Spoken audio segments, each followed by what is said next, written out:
சிறகடிக்க ஆசை சரியில்ல. அடுத்து வர எபிசோட்ல நம்ம மீனா இருந்துட்டு எல்லார்கிட்டயும் போயிட்டு ஓட் கேட்டு பிரச்சாரம் பண்ணிக்கிட்டு இருக்காங்க. நான் வந்து எலெக்ஷன்ல ஜெயிச்சாக்க இதை செய்வேன், அதை செய்வேன். ஏன்னா நான் பட்ட கஷ்டத்தை நீங்க யாருமே படக்கூடாது. அதனால இதை நான் எல்லாத்தையுமே உங்களுக்கு நான் கண்டிப்பா செஞ்சு கொடுப்பேன். இது வாக்குக்காக மட்டும் இல்லை, என் ஆசையும் இதுதான் அப்படின்ற மாதிரி மீனா வந்து சொல்லிடுறாங்க. எல்லாரும் ஓட் கேட்க வரும்போது இப்படி தான் சொல்லுவீங்க, ஆனால் எங்க சிந்தாமணி மாதிரி அம்மாவை யாராலையும் ஜெயிக்க முடியாது அப்படின்ற மாதிரி சொல்லிக்கிட்டு இருக்காங்க. அண்ணன், நீங்கள் அவங்களுக்கு சப்போர்ட் பண்ணுங்கள், நான் வேண்டான்னு சொல்லலை. ஆனால் நான் என்ன செய்ய போகிறேன்றது உங்களுக்கு நான் விளக்கமாக சொல்கிறேன். மற்றபடி நீங்கள் எனக்கு தான் ஓட் போட்டாகுன்னு நான் உங்ககிட்ட கேட்கலன்னு அப்படின்ற மாதிரி மீனா வந்து சொல்லிட்டு அங்கேருந்து கிளம்பிடுறாங்க. அதுக்கு அடுத்ததாக வந்து பார்த்தீங்கன்னா இந்த சைடு நம்ம சிந்தாமணி இருந்துட்டு இந்த எலெக்ஷன் முடிகிற வரைக்கும் யார் கண்ணிலையும் ஒரு சொட்டு தூக்கம் கூட வரக்கூடாது, எல்லாருமே தீயாக வேலை செய்யணும் அப்படின்ற மாதிரி சிந்தாமணி வந்து சொல்லிட்டு எல்லாருக்கும் ஒவ்வொரு வேலையாக கொடுத்து அனுப்பி விட்டுறாங்க.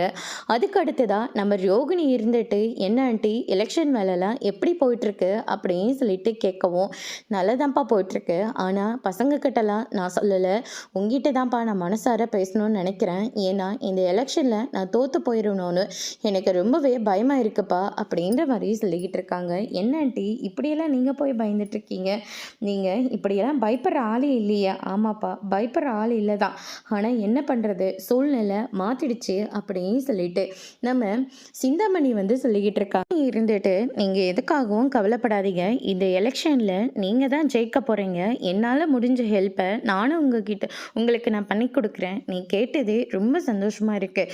ஒரு வேலையை தான் உங்ககிட்ட நான் கொடுக்கலான் இருக்கேன். ஏன்னா நம்ம பக்கம் இருக்கிற எல்லாருக்குமே கொஞ்சம் பணம் போய் சேர வேண்டியதாக இருக்குது. நம்ம ஆளுங்க மூலயமா போச்சுன்னா அது பெரிய பிரச்சனையாயிடும். அதனால் நீ யார்கிட்டையும் சொல்லாத, சிந்தாமணி அம்மாவுக்கு ஹோட் போடுன்னு மட்டும் அவங்க கையில் கொஞ்சம் பணத்தை கொடுத்துட்டு வாங்க அப்படின்னு சொல்லிட்டு ரோகிணி கிட்ட பணத்தை கொடுக்க சொல்லி சிந்தாமணி வந்து சொல்லிக்கிட்டு இருக்காங்க. அதுக்கு அடுத்தது வந்து பார்த்தீங்கன்னா இந்த சைடு மனோஜ்க்கு பொண்ணு பார்க்க போகிறாங்க. அதனால் ஆன்லைன்லேயே பேசி முடிக்கிறதுக்காக எல்லாரையுமே அழகாக ரெடி ஆகிட்டு வந்து நின்றுட்டுருக்காங்க. நம்ம ஸ்வேதாவும் பொண்ணு வீட்டுக்காரங்க கிட்ட பேசுகிறதுக்காக லைனை வந்து செட் பண்ணி விட்டுடுறாங்க. இன்னொரு பக்கம் நம்ம ஸ்ருதியும் வராங்க. உங்களோட ட்ரெஸ் ரொம்பவே அழகாக இருக்குது அப்படின்னு சொல்லிட்டு ஸ்வேதா வந்து சொல்லிக்கிட்டு இருக்காங்க.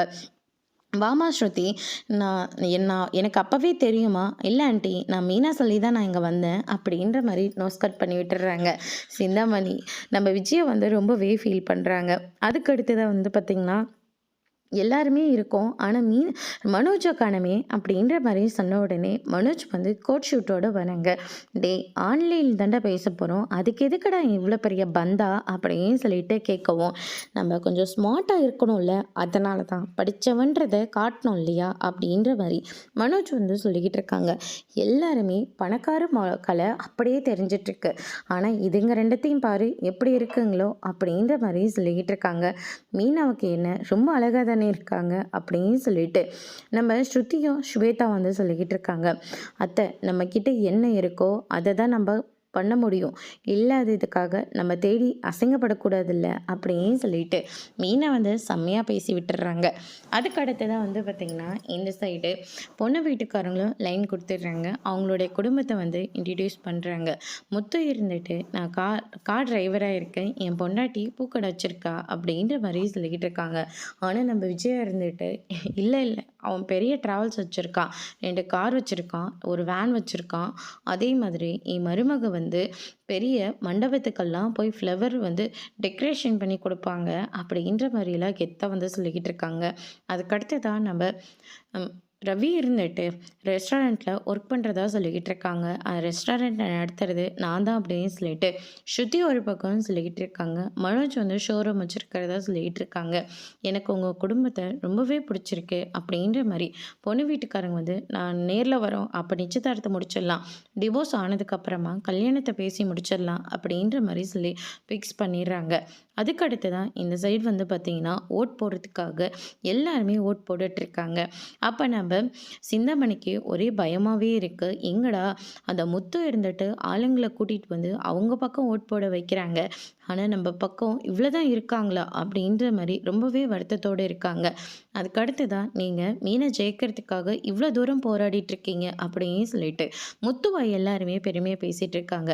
என் பொண்டாட்டிக்கு நான் செய்யாமல் வேற யாரும் செய்ய போகிறாங்க, அது மட்டும் இல்லை என் பொண்டாட்டி மீனா தான் இந்த போட்டியிலே ஜெயிக்க போகிறா அப்படின்னு சொல்லிட்டு முத்து வந்து சிந்தாமணி கேட்குற மாதிரி சொல்கிறாங்க. அதோட இன்னைக்கான எபிசோட் முடிச்சிருக்காங்க. இனி சிறகடிக்க ஆசையில் அடுத்தடுத்து என்னெல்லாம் நடக்க போகுதுன்றதை வெயிட் பண்ணி பார்க்கலாம். தேங்க்யூ.